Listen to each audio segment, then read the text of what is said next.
Hello, hello. Welcome to another episode of the Great Work Launchpad. My name is Kris Nelson. My site is evolveconsciousness.org. Today is Wednesday, the 4th of June, 2025, 9 p.m. And we're going to have another episode, roundtable, dealing with the great work, getting launched into the great work, and the barriers to the initiation into the great work, specifically dealing with the shadow work. And this is part 7 of the Great Work Launchpad and Shadow Work Part 5, and subtitle Stop Lying to Yourself, as part of the barriers to initiation. And I put the Video Ninja link over there. Oh no, is that the one? Capture the group. Yeah, that's the one. Seems like it's missing the... Anyways, should be the right link. I can go test it out. Seems like it's missing characters at the end. Let's see.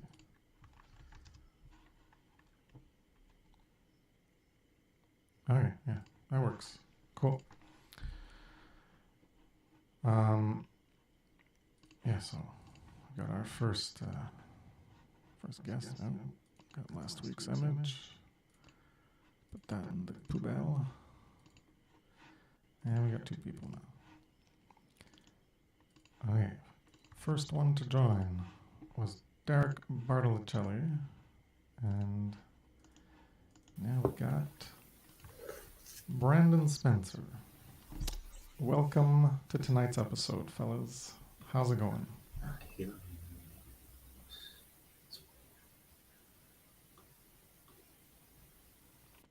My mic working?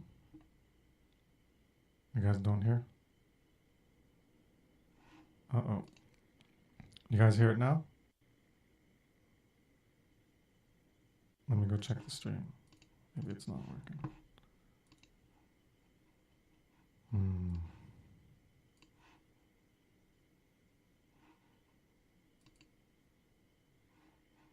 No, it's working.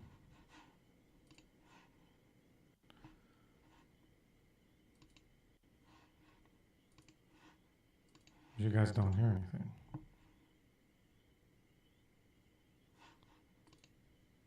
Oh, shite.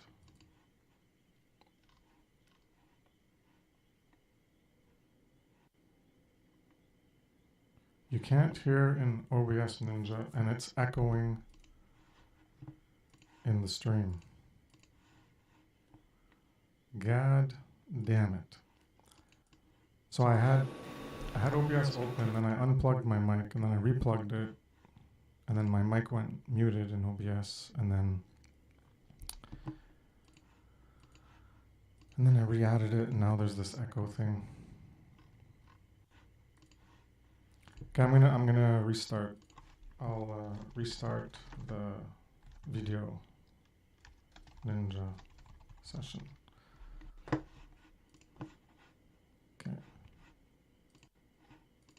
Leave this.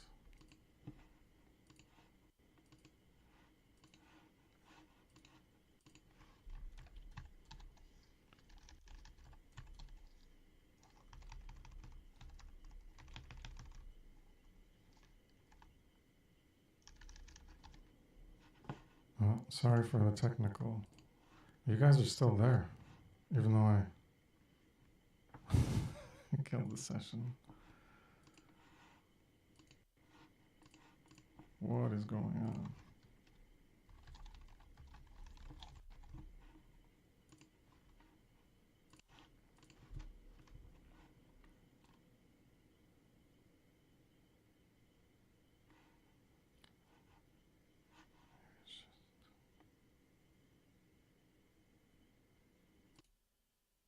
Now does it echo? Maybe I just had an extra thing enabled. Video capture device. Usually that's muted.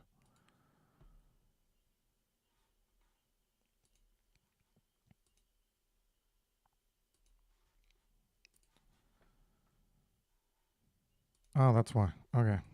Video capture device for some reason was on, so it was giving. It was just in my. For me, not for you guys. In the stream. Alright, apologies for this, everybody.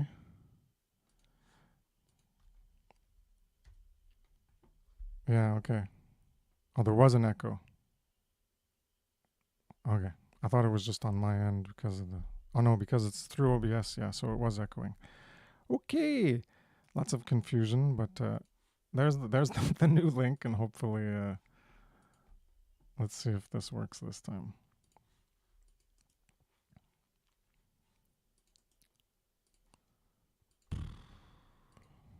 My God.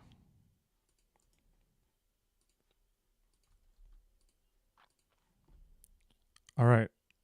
Can you hear me now? Yep, All can hear right. you. So that session, because I had it open and I unplugged my mic and then I replugged it, it went to shit. And I guess I needed to go to settings, which I could have done. Next time I'll try to remember, go back to settings and reconfigure my audio. Okay. 5 minutes wasted. All good. How you guys going? How you guys doing? Hey, how's it going? Doing well. Yeah, fine and dandy for the time of the hour out here in France. Great to be here. And hey, we're all just trying to be honest, right? And things happen. We got to be humble about it. Tech gremlins might come in, whatever. But yeah, I know this Ninja Room live streaming stuff is rather new and all this stuff. And yeah, for the most part, it's been great. So yeah, glad to be here again, my friend. And yeah. Yeah, that can happen even in StreamYard and stuff. I'm sure if you unplug your mic and as Mark has complained many times with Discord, if you change port and whatever, it like doesn't do it. So yeah, just gotta remember to check that if ever I do it again. So yeah, tonight is the shadow work. Stop lying to yourself. So it's I got a lot of points here. We can go through them, and if you guys want to bring anything in, feel free to talk about it, that topic in whatever way. And the first thing, so stop lying to yourself. What does that mean? And so be true to yourself. Be honest to yourself. So don't bullshit yourself. Because a lot of people can bullshit others, and usually, that can be for they know they're bullshitting, so they can bullshit. Or sometimes it's because they bullshit themselves. So then because they're not being honest with themselves, they're propagating that outward. So that's part of the facing the mirror and the shadow work is stop lying to yourself.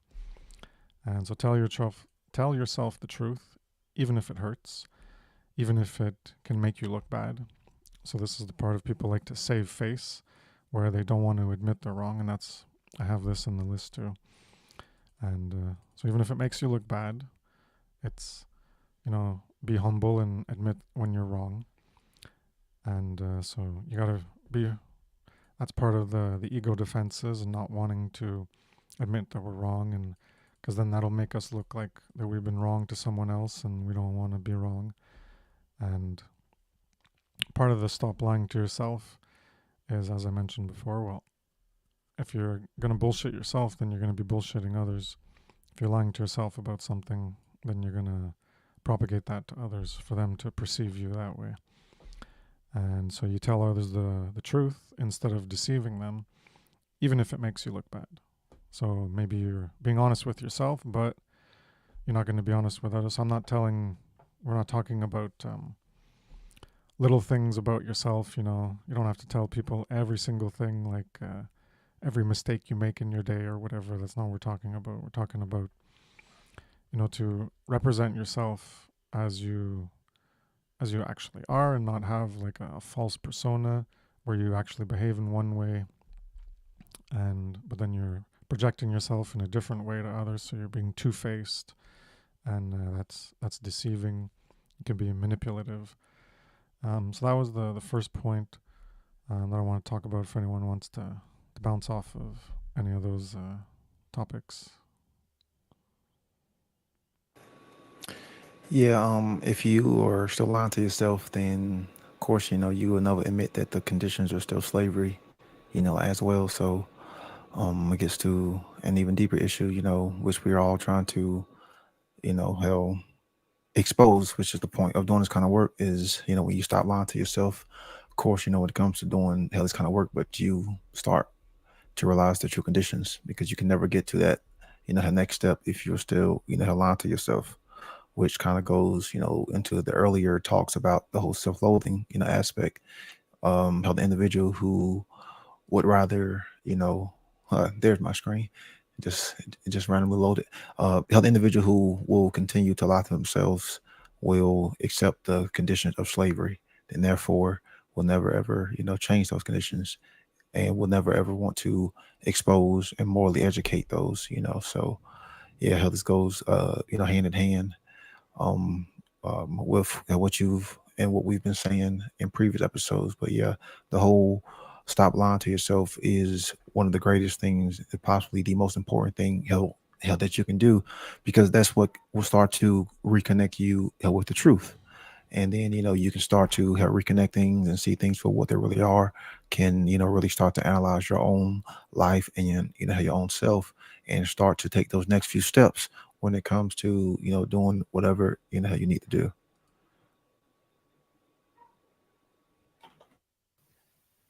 Yeah, and we really got to do what we got to be doing and staying true into actual, just objective reality and morality and these things. So yeah, this is an interesting topic, Kris. I'm glad you brought it up within the frameworkings of this series you have. Um, so yeah, there's so many different levels and degrees of within one's own, whatever they're lying and denying and complying with the ignorance of what they're actually doing and how they're behaving and what their thought process is, and like thinking they're actually rights when they're in the wrong, and not being able to admit that to whatever degree necessary to rectify and heal and resolve whatever thing that is going on. And it's interesting because I wrote that down a second ago, and I was thinking, like, so what are the causal factors of these things? What causes people to keep lying to themselves and all this stuff? What are the deep shadow work aspects that are embedded since childhood that makes them operate the way that they do, that keep perpetuating and living out these lies over and over and over again? I have several chats on dissolving the divide where they get into the hypnotherapy type of stuff, and addressing some of the memories and ongoing internal dialogue, if you will, that you've had as a child, and they could have been baseless or of ostensible, and but it carries on until adulthood, and they're still operating on those falsehoods. So how do they break those? How do they heal them? And all these things. I know that that's just one aspect of why people might be still caught up in lying to themselves, which obviously equates to lying to other people and stuff, and just being disingenuous and lacking integrity and virtuosity, and all these different things that are just that make up a good moral human being, right? So yeah, looking forward to hearing more from you, Kris. Thank you. One last thing, real quick, because this popped in when Derek was talking. But when you stop lying to yourself, that's one of the first steps when it comes to taking true accountability and responsibility, because you can never ever get to that if you are still in that lie. So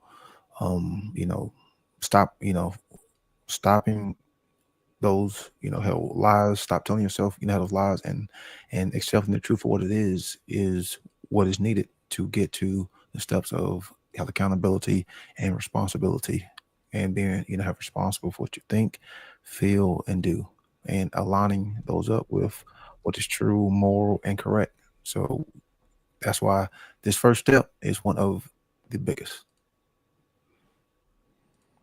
Yeah, for sure. That's as Passio mentioned it in his 5 steps of initiation.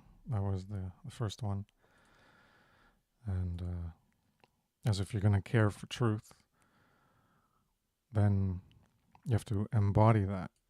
And the first place to embody it is within your own introspection and self-reflection and analysis of your own makeup and what constitutes who you currently are, so that you can move forward to what you can be.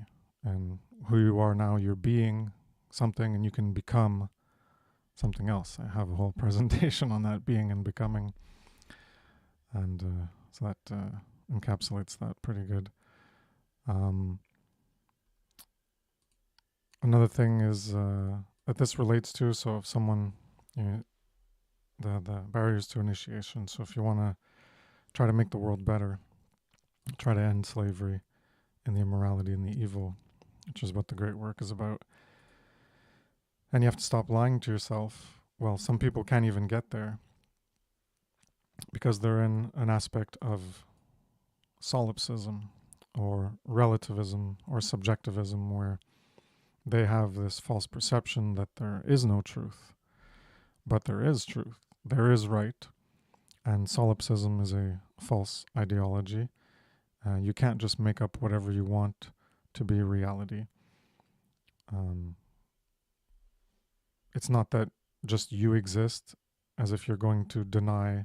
That's how most people view solipsism, is that you can only know yourself exists, only your mind. You can't know that other people are minds of their own. Maybe they're just robots and they mimic human behavior. It's like, it's so retarded to even accept this. Like, okay, you can think about it, but then it's nonsense once you get into it more.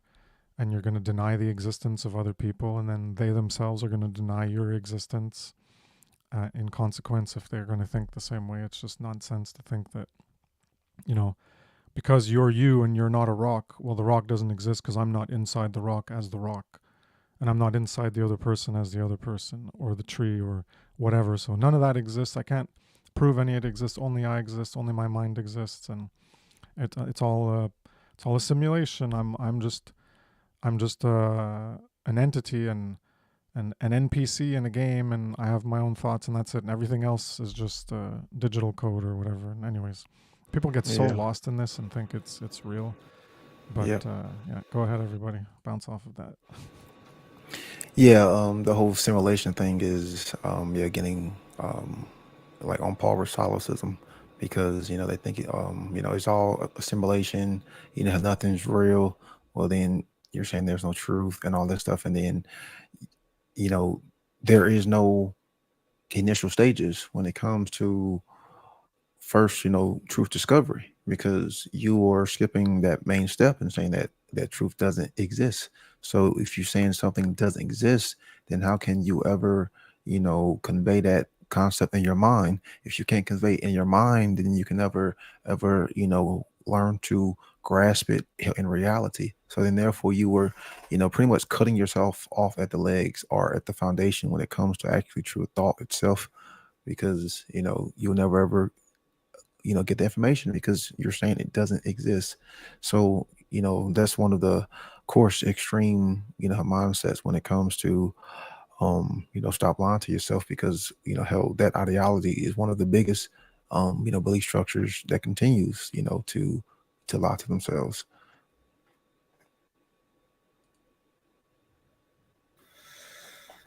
Yeah, continuation of those types of things leads to some spiritual stagnation. And jotted down a couple of things when you were talking, Kris, and kind of before the solipsism aspects of what you were getting at.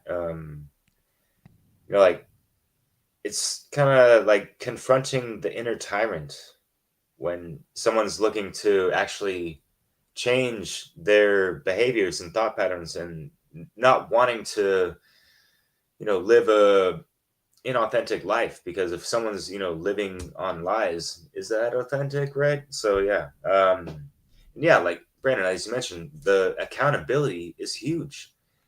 People need to hold themselves accountable way the fuck before they're trying to hold other people accountable, right? So, yeah, like Brandon, as you mentioned, the accountability is huge. People need to hold themselves accountable way the fuck before they're trying to hold other people accountable, right? So, yeah, like Brandon, as you mentioned, the accountability is huge. People need to hold themselves accountable way the fuck before they're trying to hold other people accountable, right? So, what I notice is that there's also like, there's this inner trickster energy going on with people when they don't want to confess to the truth within themselves, and they have this back and forth, the angel on one uh, shoulder and the devil on the other, that type of allegory, if you will, playing in the minds of so many people because they have not reconciled the aspects of polarity within themselves, taking it back to, what is it, the fourth or fifth hermetic principle. But yeah, I'd like to hear what Brandon has to say about that trickster energy, either now or later. But yeah, Kris, after you, man.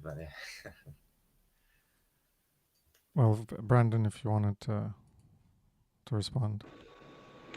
Yeah, that energy is, it's an energy that exists in all of us. It's a much needed energy. It's the energy that's capable of change and exploration and diving into the unknown. But if it's combined with your ego, in a sense, then one can lash onto it in like a child, like neglectful, irresponsible state. And that right there, could be the one who goes over and doesn't understand boundaries. Keeps overstepping these, like in like a childlike, ignorance, because you are um, still stuck in a emotional, underdeveloped, uh, like conscious like state, and therefore you still haven't, grown, you still haven't accepted, how the truth, and you're still in like a little boy, in a sense, trickster playing games. We see this a lot. People still playing games, playing tricks on people, and that's really what the energy is. But it's energy that can't be neglected. It's the archetype. It's one, how that can show us, like exploration and new things, and diving into the unknown, learning more hell about ourselves and exploring the deep explorations and consciousness. But it has to be controlled and harnessed, and just like with like just like with anything, it can't just be led astray and unguided, in a sense. So, like usually when we see people with that energy, there's still some more, internal work that needs to be done, sadly.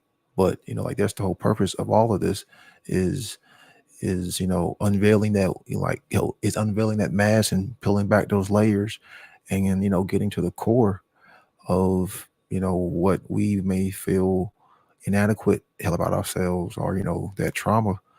I mean, because that's really what we are dealing with, with the whole self-loathing, with the people not wanting to take, have responsibility, with the people not wanting to take accountability, with individuals who don't want to accept the truth, and continue to lie, to themselves. We are dealing with individuals that, are still submerging some level of trauma, deep within their unconscious and their subconscious. And they, maybe you're trying to cope with it in ways and they don't know how to.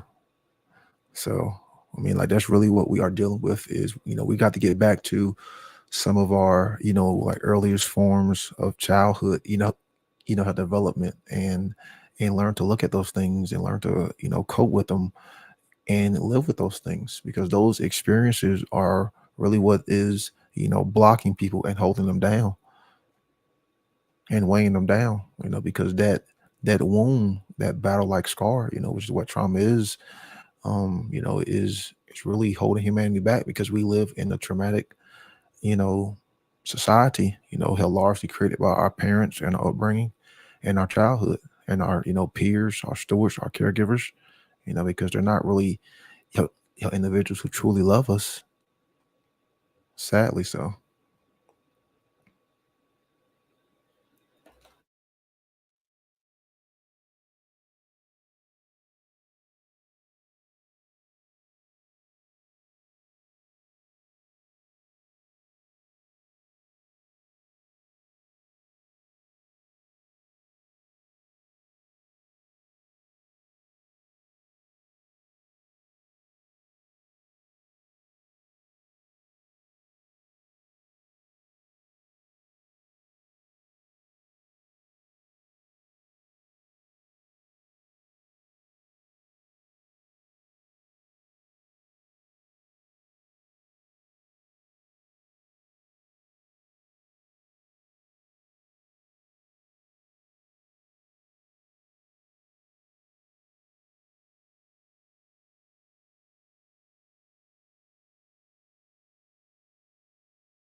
Yeah.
Oh, sorry. Yeah, I, I don't know why this is happening, but yeah, OBS. When I re-enabled my mic, um, I went down and checked to make sure everything was still on in the mics, and I guess I missed this one. So my bad. Um, yeah, so no one heard that except for you guys, apparently. So, anyways, yeah. So what we're talking about is tribal enablement. People around you enable you, friends, family, those in groups, holding the person back from true shadow work and growth. So I was talking about context of situations where you could be with someone, you meet them once a month or once a year, or you're in a group of other friends. You know, it might not be the situation where you're going to um, hold them to account. So they could be telling you something, and you're going to just be like, yeah. So you know that they're like bullshitting. You know that that's not true. That isn't how they are really, but they're telling you something, and you just don't want to get into it. You don't want to bring it up because of that context where you're in. It's like you could view it as not worth it. But and then the other side to the other perspective is when you don't do that and everyone else doesn't do it, then it just enables them and it allows them to think that they can just keep doing it, as opposed to correcting them, to bring them the opportunity to face themselves, even though they don't want to, and say, well, yeah, well, you said this, but that's not what you did, or, you know, I've lived with you for a year or something, and that's not how you are. So did you actually change? Or, you know, you might not be there, but if you were there, you know, they might represent themselves as something that didn't happen in that situation or that event that you were actually there. So you could correct them and say, well, no, that's not what happened. And then that's where they can blush and be like, oh my God, what? You know, it might be an honest um, misremembering of something, and they got the recollections wrong. That can happen, or they can be knowingly like just trying to purport themselves, trying to represent themselves in a way that's more positive, to be perceived in a more positive light, as opposed to being perceived more negatively.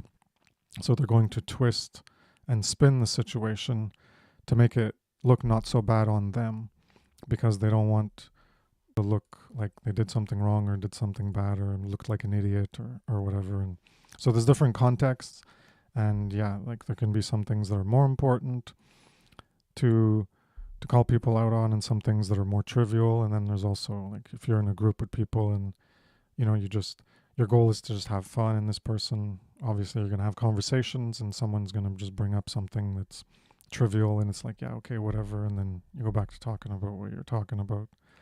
And yeah, so anyways, it's contextual is what I'm saying. There's some things that are more important to call out, some things that are less important, and the fuss and the huss and blow your house down of all the bullshit that can come with it. And so yeah, you gotta judge for yourself what's important. But you had a list you were about to go on before you responded to that comment. I wanted to reel it back in to where you were getting at. And I just wanted to mention real quick that, yeah, in context, yeah, that definitely matters. And have you not been there yourselves or noticed, witnessed, had to deal with someone that, you know, they had that, you know, they got confronted. The truth was told, and they had a blush about it and this and that, knowing that the other person knows, and knowing that they got caught in the act or whatever, but then not doing anything about it to do the honest right thing, right? Yeah, it stems from what? The mentalism, first and foremost, right? And then just having those shadow egoic attachments to whatever they're operating on from there. I think I'm sure there's more to it. I just wanted to make it real brief because I wanted to pass it back to you, Kris, because you got that list, about to run it down. So yeah, looking forward to that.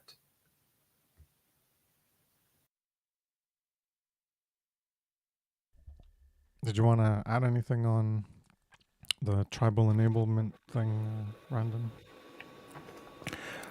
The going along to get along, it's, because, one thing about our psychology is, is things that we're, are usually familiar with. We are usually going to, continue to do those. Those are more favorable, toward us. So the familiarity with, going along, how to get along and not, calling others out, needs to be done a whole lot more. And as you were saying that, the word discrimination, came to mind, because that word is usually, looked at in like a negative light. But in reality, when you're doing this kind of work and when you're trying to get to, the truth, you have to use a level of, how discrimination to weed things out, to say, like, this is not that, and to separate things, to separate the truth and falsehood, that filtering process, so you can get to the core message of truth.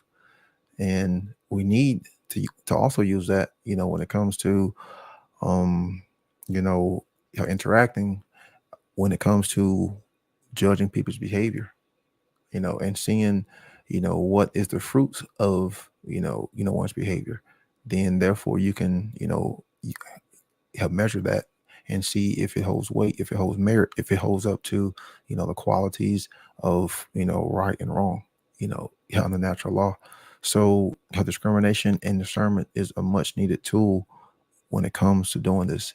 And the whole going along, how to get along, that's just going with the flow. And that's what's, guiding us, how to this, how to this exact spot, that we in, is not, like not having true discernment and not caring and have enough of truth to call others out, when they are on that BS, and, going along to get along, going along with the flow, and not willing to, rock the boat, and not, create that tension, cause that unwanted energy to be created. Well, that unwanted energy is also, what creates more movement, so it's a much needed energy, that, that shake up, that's friction, that's force. That's the force that creates. Yeah. Hell, I saw Theo in here earlier. Is he still here? Oh, I didn't know he. Oh, shit, guys. Sorry. Yeah, and Thanks for telling me, Sarah because Cross might I've come had through my too. window like minimized. Okay, yeah. Sorry about that. My Yeah, bad. Sarah Cross might come through in a few too. But yeah. All right. Welcome, Theo. So we're popping in. Popping? From Thailand. I guess your internet's slow, yeah. Howdy. Oh, I hope it's not too slow. No, like for Brandon and Derek to show up after I added them, it took like a few seconds, but for you it took a little bit longer. That's all. Yeah, and I didn't hear what you're saying, Theo, but you heard him, Kris? Brandon, did you hear him? Yeah. I heard him loud and clear.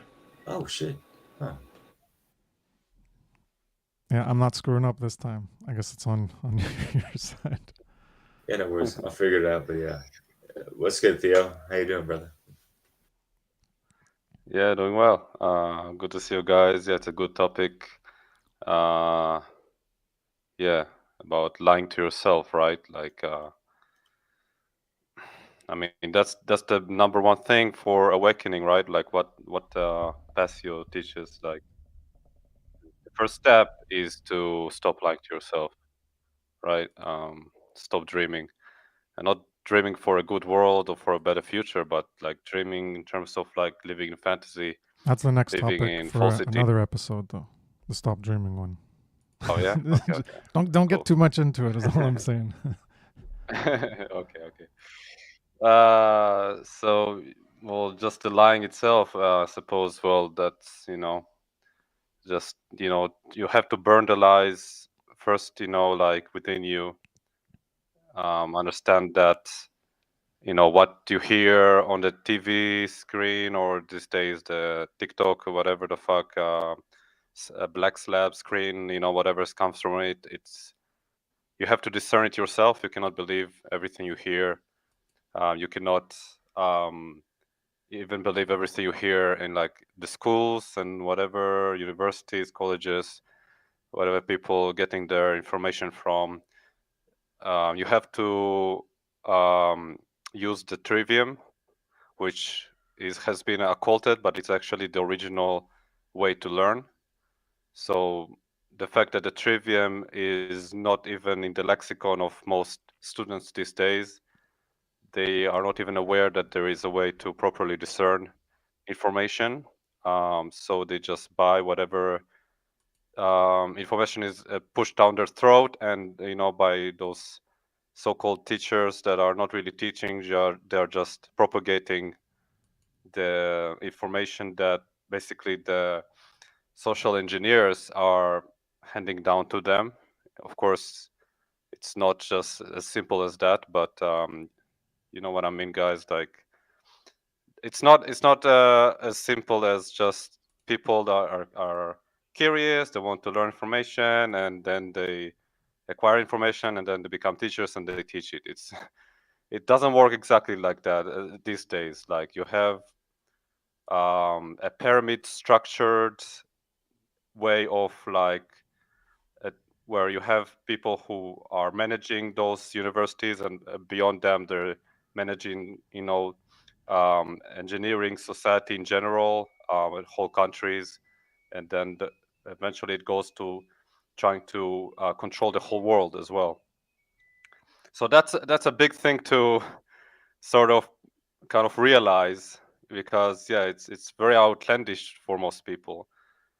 So I think that's the first step of like stop lying, and I guess also stop dreaming. But anyway, I guess we can dive into that deeper next time. But I think that's that first step, is to realize that, because many people, when they hear that, they think, oh, it's just a conspiracy, it's just you're crazy, it's just you're paranoid, schizophrenic, whatever the fuck. It's like, I don't know about that, man. Like, maybe there is something to it. So yeah, I think that's what people need to consider, and from there you can dive deeper into gnosis of self and all that stuff.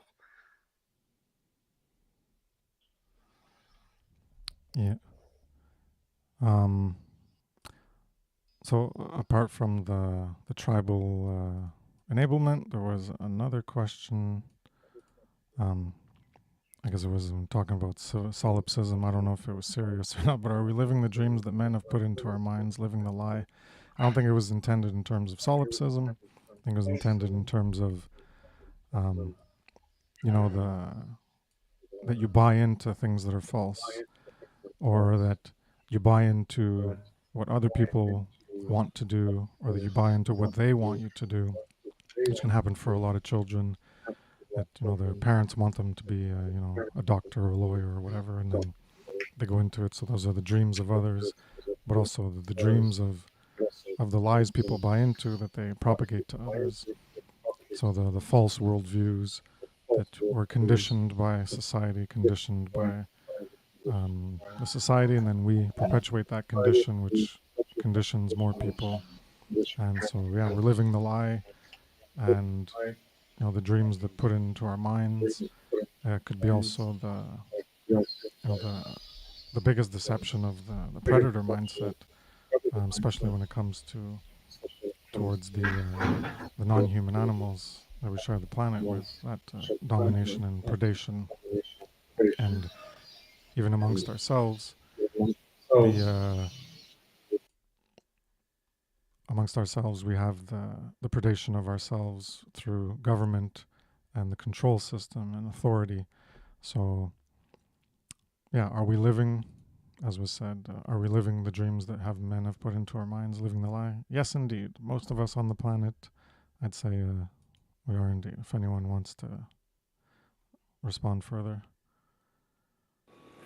Yep, we definitely are. And, those dreams get reinforced more and more and more, interacting in society, because it's all structured, like in a way.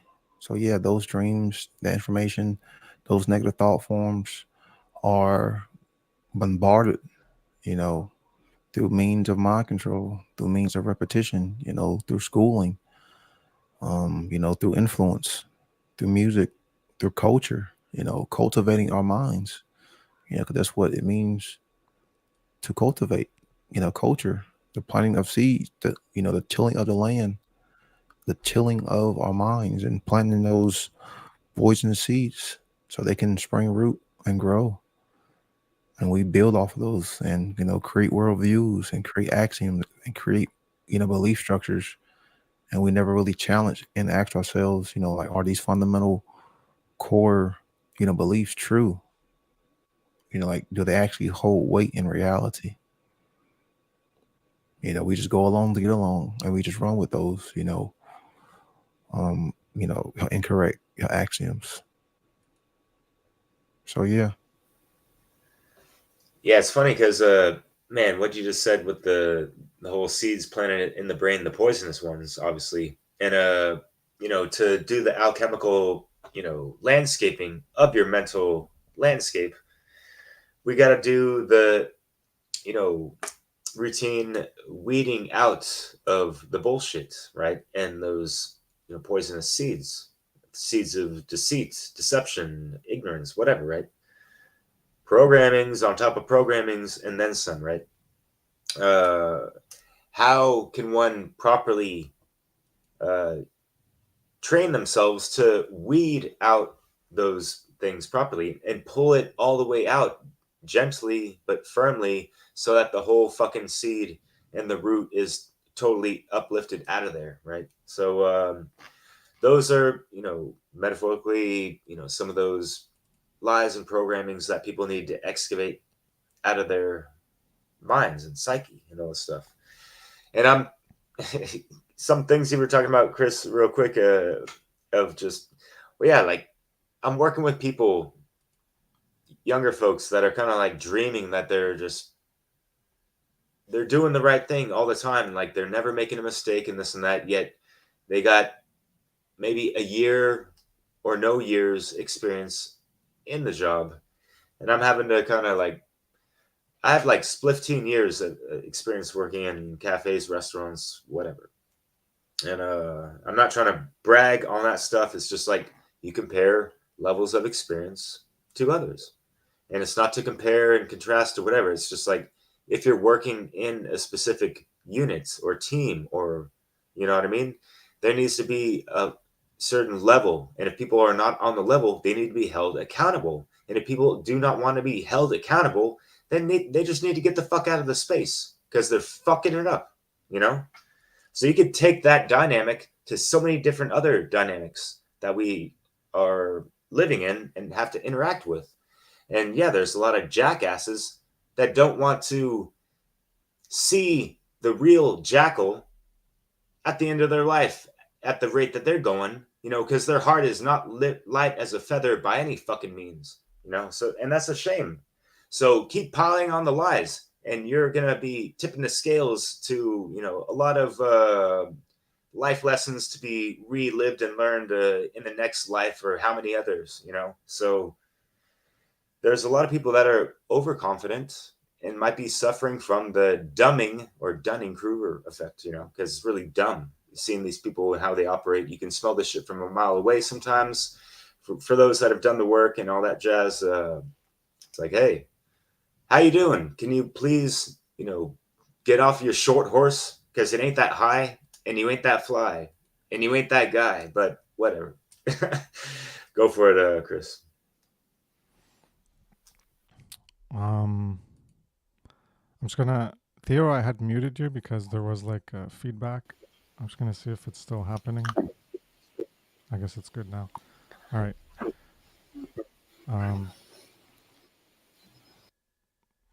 Yeah, so I guess we covered that. And so the next thing I had was related to this, as I've already mentioned, was the need to admit wrong. And then there's also justifications for the wrongs and excuses. So we've talked about, calling people out. So some people, they can believe that what the lie they tell themselves is true. And then they're going to justify it. And then if they're doing a wrongdoing, like when it comes to the animal issue, a lot of people, even within, the circles we have or who we can collaborate with, a lot of people, as I mentioned last episode, we had my little drawing of going up the mountain. We're all on our journey, but we're all going up the mountain, so on. We're walking different paths of moral alignment, and some people are less aligned, so that makes them comparatively more morally relative as opposed to people higher up in moral alignment. So there's a relative position where you are based on your relative alignment with morality and how much you embody it and encompass it into your lives. And the justifications people can come up with when you talk about the animal issues, they just don't want to face it. I don't want to talk about that too much, but it's the example that I think of that's the most prevalent in all of society. A lot of people can admit that the government does things wrong, but then they can't get over, they don't have the imagination. And that's another article I wrote based on Passio's early work. I have admit wrong and imagine better. Because if you can't admit wrong, then how are you going to imagine a better way? If you can't admit that something is wrong outside of you, then how are you going to imagine a better way to change it into, again, being and becoming, or within yourself? If you can't admit wrong within yourself, then how are you going to change your current state of being and become a new state of being? So the people engage in excuses. And what I was going to say was that in politics, people can admit, there's this problem with government, and oh yeah, this sucks, and yes, okay, property tax and da-da-da, but then they fall back on the ultimate justification, but there can't be, we can't live without government. Yeah, but you just admitted there's all these problems, and it's idiotic, and if they accept the notion that people are corrupted and they're bad, so we need a group of people who are part of that corrupted group and have more power, so it even makes them more corrupted, to then rule over the people that you're saying are corrupted and need to be controlled. But the ones who go into power are going to be more controlling and more corrupted because of that controlling power they have. And then you think this makes sense, and it's because they don't have the imagination. So even if they can admit wrongs on some things, when you whittle it down to a root causal factor, it's like one thing is an effect and then it has a cause. Then you can talk about that as an effect which has a cause, so cause effect, and that effect has a cause to an effect. And I've gone to this into my earlier work 10 years ago in consciousness and causality. But you can whittle it back, you can backtrace it into you can go lower and lower to more base causes, to those numerous effects that are at higher levels. And then you'll get to a point where they can't admit that's wrong. And I think part of that barrier is because they can't imagine a different way. So they're holding on, they have an attachment to this idea they have of something, and they can't admit that it's wrong because they're not willing to let go and admit that there's some things that you're not going to have an answer to. So because they have an answer that, oh, well, the question is, how do you deal with bad people? The answer is, well, you have to have government. And because they don't want to have not an answer, and they can't admit that they don't know, that's one of the important things. And my infographic for Care for Truth, I could bring it up. I'll try to find it, but is you got to doubt, you got to be curious, You have to ask questions. And part of that is be willing to admit that you don't have an answer. So you can ask a question and you can have concerns about something, but doesn't mean you're going to have the solution. Doesn't mean you're going to have the right answer. And just because you come up with an answer doesn't make it the answer. So basically, 2 plus 2 is 4. 2 plus 2 is what? I don't know. 10. And like, okay, that's an answer, but it's the wrong answer. So, when we're talking about this issue of, what do you do with bad people? Well, the answer is, let's take the government. Let's create a group called the government where people have control over others, and it just gets people to go into that group. It funnels people who have a psychopathic tendency and a controlling tendency and a dominating tendency because they're going to be given that power. So it's a bit ridiculous, and people just can't get over it because they can't imagine any other answer that's better than the bullshit answer they've accepted, that they think is the right answer, but it's a wrong answer. So if anyone wants to bounce off of that. Yeah, can you hear me? Yes. Yes.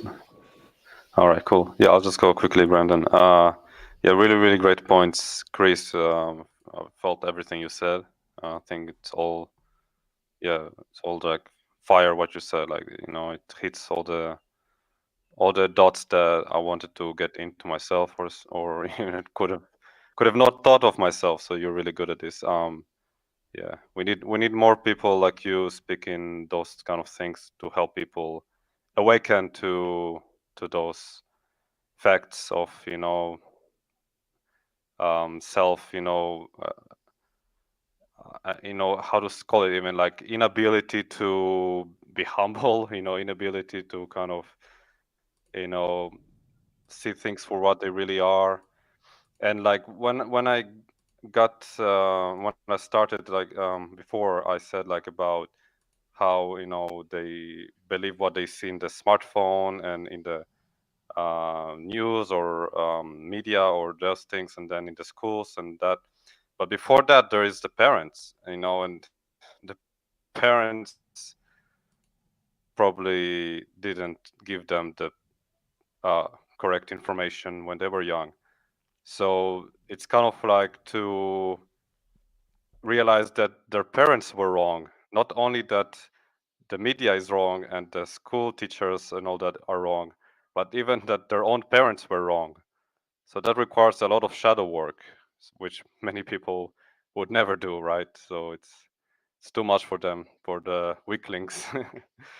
I don't know, but yeah, uh, so it's a whole process to realize that you're wrong. It's also realizing that most of the people around you are wrong and your parents were wrong, and that then you can also realize, yeah, you were also wrong. So it's a lot for people to process. I think we managed to do it, I guess, because we had enough powerful experiences in our lives, both positive and negative, to kind of push us to do this self work and to kind of clean our minds, clean the garbage, and become clean slates that can actually have this canvas that is pure and can be filled with new colors and new ideas and all that. And yeah, if your canvas is black and messed up and full of nonsense, then of course you cannot see things for what they are, right? So yeah, go ahead, Brandon. Yeah, what Kris was talking about. Hell, again, the familiarity and connection and comfort that the lie has given us, and then we'll create those justifications for it. We may think that we are correct. We may continue to support because we don't want to let go. Man has a problem. Letting go of things. Releasing things. I call it the Tom Brady effect. We all, can't let go of certain things, of a career, of certain individuals, certain attachments. Tom Brady can let go of the game, and we're losing things, because man's refusal to let go of things and see things for what they really are, and let go of the things that doesn't serve man and doesn't lead to anything that he says he wants. But because he's so familiar, he's so attached, he's so connected to the familiarity of the lie, of the inconsistency, because of the artificial world that has been constructed, and the environment that man has been in for so long. It's almost like how letting go is an impossible thing to do. But yet, you know man fears that one thing, which truly he needs, because deep down, like we all truly know we need to let go of these authoritarian means of thinking, and getting back to the overall message, like of what we were saying, is stop lying to yourself. So until one lets go of the familiarity of the comfort of that false sense of warmth, that false sense of family, because it's all a proxy, it's all in illusion, it's all a imitation, because we're dealing with deceivers. Because when you lie to yourself, you defraud yourself, you deceive yourself. So you've built that false artificial construct within your own ways of thinking. Then therefore you continue to operate within that false, notion. And then therefore, without that letting go, there is no means of progress. There is no means of, moving forward. And that's why, you have to reconnect yourself, realign with the truth, and stop lying to yourself. Because until you do that, there is no means of, progression.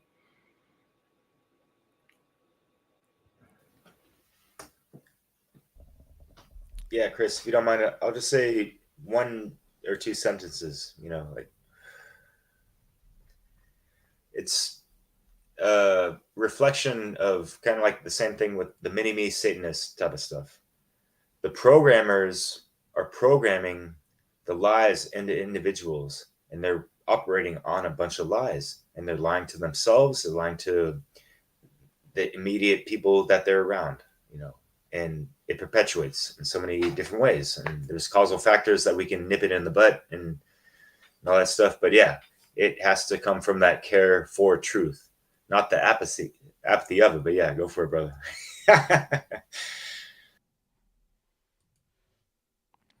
Oh, well, yeah, if you wanted to keep going, but I was just bringing these up because, well, I guess we're talking about it. We're going around them. We're not talking about them directly, but yeah, so admitting wrong, this is when you're not admitting wrong. Well, that's the next slide. Okay, I'm going to I was going to maybe make a whole episode on the next image I'm going to bring up, but I guess I'll just bring it up here because that's why I have it next in my list, but it could be like a big topic in and of itself. And that is cognitive dissonance. So, let me just hide the other ones. There. So, how does cognitive dissonance fit into this aspect of stop lying to yourself? And it specifically relates because it's a barrier to admitting wrong, and then you make justifications for excuses. Because, as we can see here at the top of my infographic, so you have reality, and geez, that's small. So it says, how are we facing reality?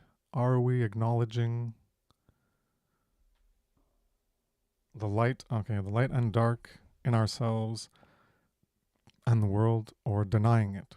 So this deals with denial and ignorance, hence the apathy for truth. Part of this is ignorance, and then you get you have misconceptions because of that ignorance. You believe, you agree, and you accept the normality, the status quo. You accept falsity over truth. And that's all driven by apathy for truth at its core and other things in like Passio's tree of evil. But getting back to this, we're denying things, refusing to accept things. So that's part of the lying to yourself, where you don't want to accept things and you refuse certain things that are true because you're holding on to something. Could be your self-image or your worldview. Again, that ties back into what I was saying last time with having questions and not having answers. When you poke holes in someone's perception of themselves or in their perception of the world, at that point, they accepted something because it likely fit into a gap, an abyss, an unknown, a darkness, a void in their construction of reality, wherein they had a question and then they had an answer, and it was a false answer, but it was an answer nonetheless, and that answer acts as a foundation in how they're walking in life. So the path that they walk, you're on a path, and you want it to be a solid path, and that's your worldview, and that's your perception of reality, your perception of yourself, and you want that to be solid. You don't want to have holes and your leg going down and you're hurting yourself, as the analogy kind of breaks there, but you don't want to have holes and have missteps in where you're walking, and you have holes, and so it's not very solid, and it's like shaky, a shaky foundation. I went into that in Foundational Living in True Unity presentation. That was my first one. And so you could have the cracks in your foundation, or the path you're walking on has a bunch of holes, so you could get hurt, and you don't want to get hurt. So you want to fill those gaps in, and that's when you have questions and you don't have answers. It can create insecurity and discomfort and fear. So you want to fill those gaps in. So you're going to accept things that are false. You're going to create a narrative or a worldview that isn't reflective of reality. It's a perception that diverges from reality. So that's what we're getting into here.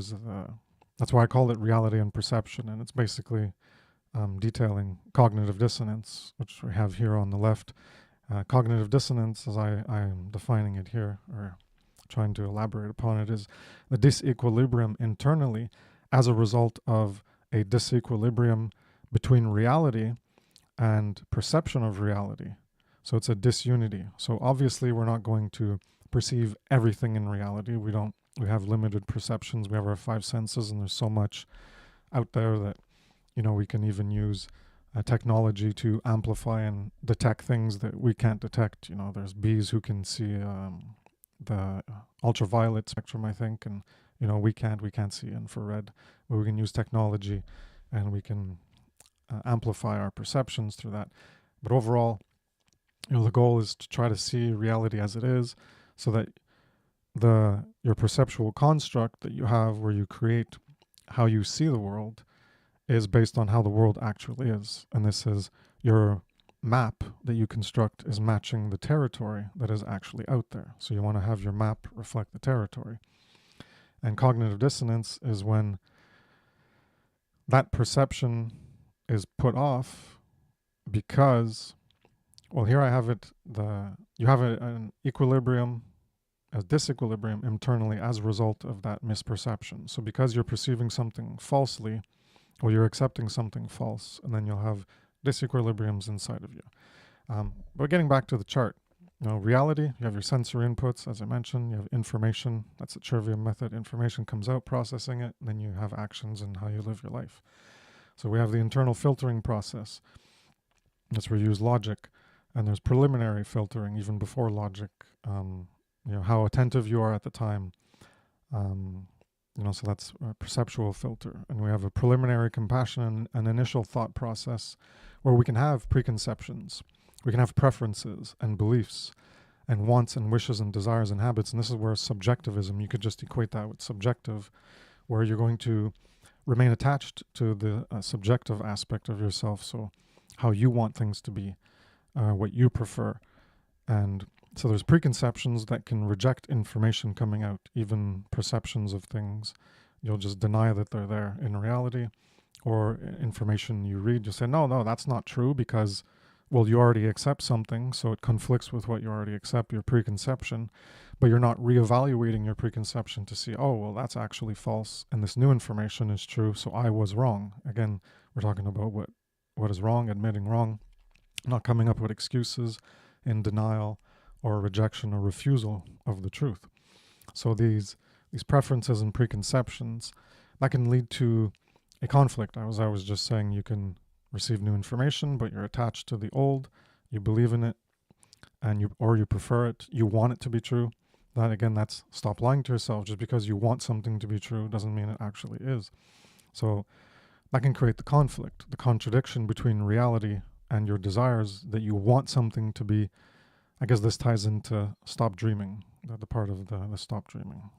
And so the conflict and contradiction between reality and desires, does that exist? Is that present between the new info and accepted info? So again, it could be that the new info is false, and what you have is already true, so you can reject it because you have truth, so you're going to filter it that way.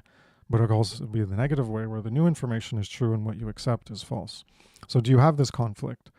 And that conflict can be recognized through, you can feel the feedback with reality. So oftentimes when there's this conflict of new information coming in that contradicts our preconceptions, we have emotional cues that we can pay attention. So this is an important part of the shadow work, is to pay attention to these emotional cues. People can call them triggers. What triggers you? And you pay attention to what triggers you, and then you can work with that awareness, that self-awareness of what triggered you, and then you can work through it as to what is causing the trigger, and then whether that trigger, that cause to the trigger is a valid thing that you should pay more attention to and reflect upon and reevaluate. And these emotional cues can be anxiety or guilt, shame, anger, embarrassment, stress, or sometimes there'll be no cues at all, but there'll be this internal conflict going on, even though you won't have any emotional cues that you can be aware of. So when there's this conflict and contradiction between reality and what you want to be true, we'll say it that way, the desires that we want, and between the new info and the old, well, is that present? Is there a conflict? And if there is a conflict on the left side, well, then you can engage in question and doubt yourself and the info. You can be curious about the veracity of the information. Hence this trivium process, where you have to, the level 1 is seeking truth, where you can gain knowledge of things that may or may not be true, and then you can doubt and question and be curious about it, and then you can engage in logic and filtering it through non-contradiction to understand it better. And if it is something that's true, then you engage in the level 2 of embracing and accepting it as true. And this is always fueled by our care for truth. And I'll just get back to the other one so we can finish that. And so on the left side, yes, there's a conflict. There is a conflict present. You engage in doubt and question it, yes or no. So if you don't question it, then that's where the cognitive dissonance process comes in, where there's a conflict between the new information and what you accepted, and you can have emotional cues, which often happens in people, and then they can engage in a process of reality negotiation. And this is similar to Orwell's 1984 of doublethink, where you can accept two contradictory things at the same time, even though they both can't be true. So you're going to that can fit into this aspect that I call reality negotiation. So you're going to negotiate with reality, which you can't do because reality is what it is. It's the absolute of whatever is present is what it is at the time. But people engage in what Passio called the arbiter of truth. So you believe what you want to believe.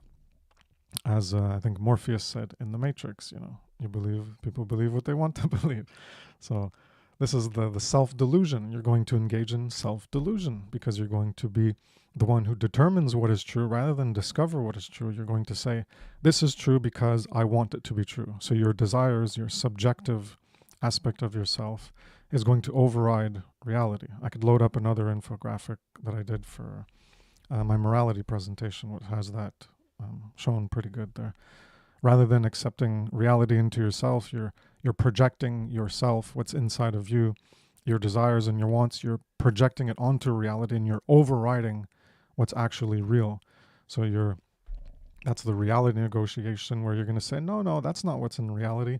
This is actually what's in reality, and you're going to project that outwards rather than take things inward and build yourself up in that proper reflection and equilibrium with your perceptions and reality. You're going to be engaging in a reversal of that process where you're projecting yourself outwards and overriding the things in reality. So then you can have sustain, maintain, and protect beliefs and desires. You reject contrary evidence, and there's this thing called the backfire effect. Where you can present people with things that are true information, and it can backfire on you because you're just presenting facts, and people are emotional, and they want an emotional tie to it. They want to relate to you, and if you're not relating to them on something that's relatable to their own experience or to how they prefer to see things, then it just backfires. So this is this backfire. It's a psychological phenomenon. If people aren't aware of it, you can look into it. There's a lot of research on it. And so the new information doesn't matter in this case. The new information is rejected. And so then you engage in talking about justifications and excuses, where you can excuse, justify, deflect, dismiss, avoid, ignore, deny, refuse, and reject. And that's where you condition yourself into your perception of beliefs as reality. And then you engage in what could be termed as a maya, or a delusion, or an illusion. And that's contrary to the other parts. I won't go into that there. I've been talking long enough. And to the more positive aspect in the middle, which is you're going to condition yourself with the truth, and you're going to be more aligning yourself with your perception of reality as it is in that red box. Is you're going to be grounded in reality, as opposed to floating in the clouds of make-believe, of believing whatever you want to believe because that's more suitable to you, it's more preferable, it makes you feel good. Hence many of the new age beliefs that people believe in, that it's all about the feel good and how it makes them feel good. All right, I'm done. You're all good, yo. I'll just say a couple things that because I'm gonna peace out after this. I can't work these long nights after a long day of work as I could before, but whatever. Yeah, Kris, this thing is really interesting. This whole dynamic and everything. And as I mentioned in the natural law discussion group of a homeschooler, it's like, hey, go to his website. There's plenty of things just like this that would, blow the minds of these young kids growing up, learning alternative aspects and navigating consciousness, their own thought patterns and proper ways to think, and also make decisions properly, and have critical thinking skills, right? Independent thinking. And if someone is really in their independent thinking, would they be lying to themselves? That doesn't sound so independent to me. Or is it? But it just sounds like there's something binding within them that's, a negative causal factor that isn't that, their true authentic self, obviously, and yeah, there are ways that people need to confront themselves about the shadow aspects of themselves, and there could be a positive way to go about it, or ways, there's more than one way to skin a cat and all that, right? But how can one be really humble and intimate with themselves when they kind of come to like this really paradigm shifting, moment in their mind, like, wow, I'm actually lying to myself. I'm not living in truth or all these things. How can I just better myself? How can I surrender to what is actually right and all this stuff, and put all my bullshit, shadow ego stuff aside, so it can clear the way for myself to correct what I did and thought and behaved in a way that I thought was right or was in denial that was wrong, and just rectify themselves and have that redemption, So yeah, it's a work in progress, and a lot of people don't like the fact that it takes a lot of time and effort and diligence and discipline, right? And discernment, as Brendan was talking about, especially in this era of instant gratification and all this stuff, and just touching the easy button. Oh, there's some life hack to like erase your mind as if you're not lying anymore, or some shit, making something up. But yeah, but no, actually take the time, study the inner workings within yourself, study this graph over and over and over again, and it's just going to be of a benefit to yourself and others. And isn't that what part of this path work is in regards to the great work? Is to purge out all the bullshit within us, to get to that philosopher's stone, to have that golden consciousness shine within ourselves so that it can be a beacon of light for others people. So yeah, I'm sorry, gentlemen, I want to stick around. My eyelids are heavy as hell right now. But so yeah, much love, y'all, and always a pleasure. Thanks so much, Kris, Brandon, Theo. Have a good sleep. Peace. Thanks, Eric. Thanks, so. Ciao. As you was going over your reality and perception slide, and looking at the left-handed column, one word came to mind, and it was religion.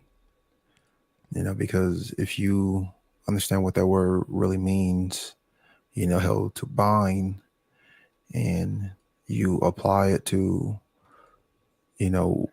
what we've gotten from the fruits of religion, like, is it binding us toward truth? Is it binding us toward a connection with truth? Is it binding us back toward principles? No, it's actually stagnating us and keeping us away from things like freedom, how these true principles. So when you go over this in the cognitive dissonance process, reality and negotiation, the arbiter of truth, maintain, protect the belief structures, the desires to reject and contrary evidence. I don't want to hear that when new information comes. Like, this is all things that we hear from people in how religion. And I'm not just talking about like what people consider religion. I mean, religious thought is what needs to be eroded from the mind. Any thought that keeps you away from the truth, that disconnects you from truth, disunites, disharmonizes you from the truth, is religious ideology, and that's the religious mindset, because it disconnects you from an understanding and a connection from reality, like Kris has how displayed. And therefore, when we have that disconnect, we'll continue to create those false justifications. We'll want to protect, we'll want to fight for this dying system, this cult, how this religion, this mindset. So how this conditioning, right here, is how the religious mindset, which like, how which needs to go. It has to go, because that right there is what creates the apathy toward truth. And therefore, you'll never ever will care for truth. You'll never ever seek the truth. You'll never ever embody it. And therefore, you'll never ever speak and try to educate others on seeking the truth. Yeah. So, like, to go to, like, what could cause people those discrepancies, like those cognitive dissonance and all those things. So like you guys before talked about like solipsism and simulation theory and all those fallacies that are popular these days. You even have the freaking flat earth, all this shit. Like what you really need to question yourself if you do believe one of those things is like, what's the point of that?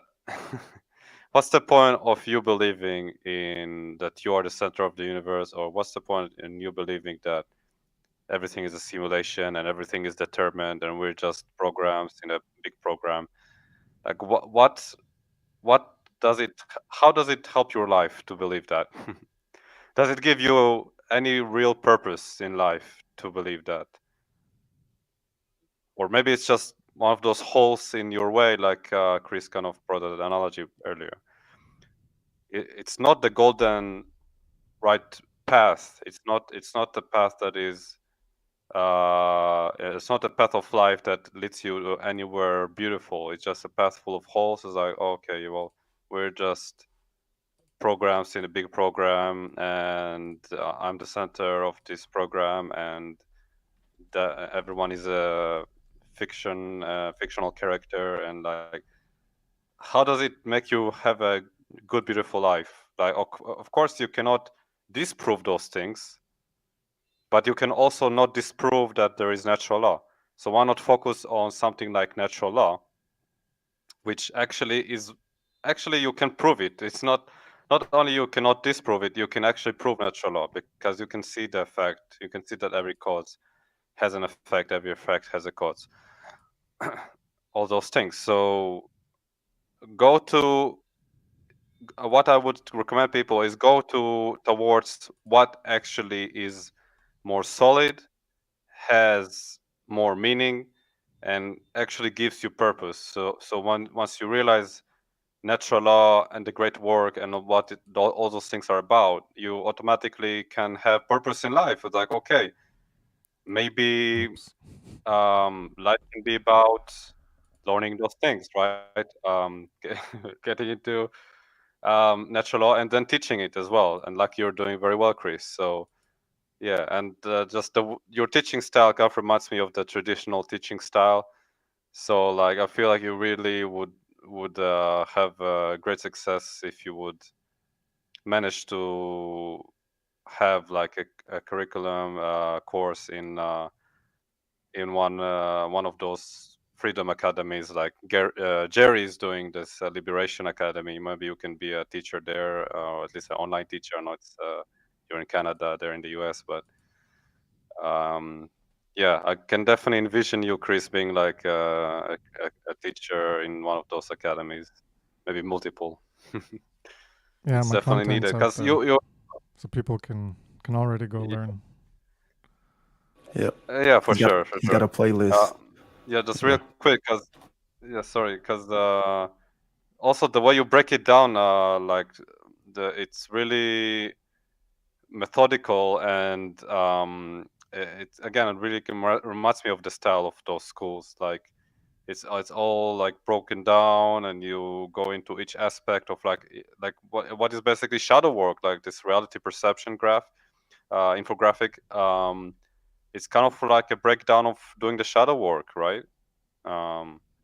So it's a good methodical way to look at it and study it, and yeah, teach it to others. You know, that is not ambiguous. Yeah. Yeah, like I said, the material's out there. That's why I put it out for people to gain value from it. And as for doing a course, well, I don't have the time for that now with my job and my family. Yeah, so this is my course. You know, you want to learn about shadow work? Well, that's what we're doing here. We're doing a course. I have as I've said, I have a curriculum. I think I've called it that before, of things to talk about. I'm going down the list every week. We talk about certain topics that I've noted of interest related to doing shadow work and the barriers to initiation into the great work. And so this is, the last thing Derek said. I thought of, be authentic and live authentic. So this all has to do with authenticity, being authentic. Obviously in alignment with truth and alignment with moral truth, not to be an authentic liar or anything like that. There obviously authentic has to do with, it's not just to be who you are and just like, well, I believe 2 + 2 is 5, so I'm being authentic and I'm going to tell everyone 2 + 2 is 5 and the earth is flat, and that's what's important, and who cares about natural law? The flat earth and the aliens, those are the most important things to talk about. And people don't have, like you said, focus on things that are like solid in a sense, as a symbolic of reality, real things. Focus on real things, not possible things. Like you can speculate about that and it can be interesting, but there's more important things than focusing all your time and energy on all these other topics. So natural laws or objective morality, or however you want to call it, is the topic of the day, the topic of the month, the topic of the year, the topic of the century, the decade, the millennium, the topic of eternity. It's always what needs to be understood for the best outcome of everyone, as a collective, as an aggregate, and of each individual themselves. And I don't know. It's the topic that man doesn't want to touch, sadly. Yeah. Unfortunately. I guess we could end it there. And I had other parts in this. So that was like, I guess, the introduction to Stop Lying to Yourself. I guess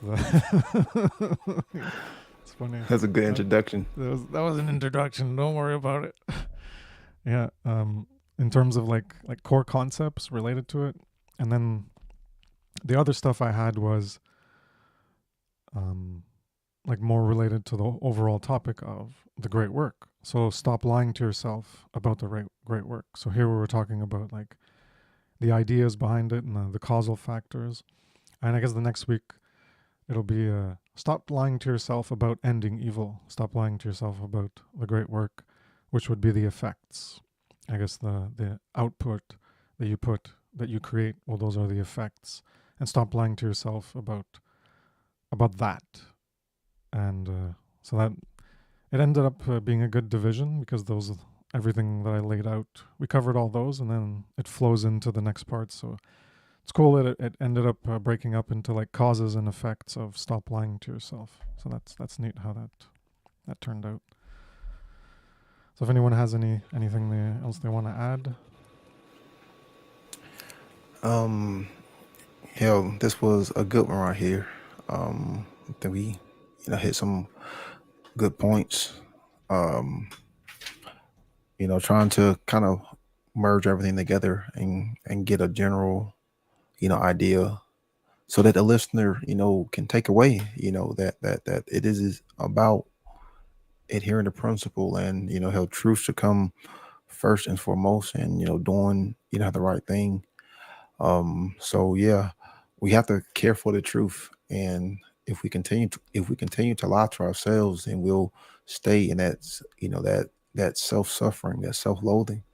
Because if you truly care for yourself, then you would want to create the most optimal conditions for yourself, and not want to continue to suffer, continue to be ignorant, continue to do wrong behavior, and continue to lie to yourself. So I hope the general message can be understood, and will be more food for thought for anyone who's listening. Yeah, maybe it's only 20 people, but it'll be there for posterity in the future. And searching in Google, searching in YouTube, someone will come across it, and it'll impact more people over time. Yeah. So one more thing that I have to end with is, if you believe that you are not powerful enough, that you cannot make your life beautiful and the life of people around you beautiful and happy and great, then you're lying to yourself. How about that? So think about that, guys. That's what I will leave you guys with, and whoever is watching, and you too, great people, Kris and Brandon. Um, yeah, if you think that you cannot be great, that you cannot be a truly inspirational human being and have a beautiful experience in this life, and you're lying to yourself. So stop lying to yourself, face the real, be a great person, and be a leader, be an example for all of us. We're counting on you. Yeah, the infinite value of the individual, and there's so much untapped potential within each of us that we can actualize and become by taking in moral truth and then actualizing that outwards in greater degrees relative to who we are now. That's what I call the lower, falser, unrealer self versus the higher, realer, truer self that you can become. And, relative to who you are now and who you can become, and relative to others. And, we're all on our journey, and we're all trying to influence others to be better. And some people can appreciate it, and some people can not appreciate it and not want to or not care about it, and they don't care about engaging in that journey up the mountain. So,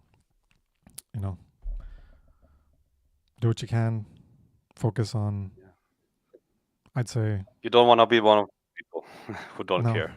it's You not, gotta care. If you don't care, then what's the point? Like, come on, man. Come on, woman. Come on. Like, care.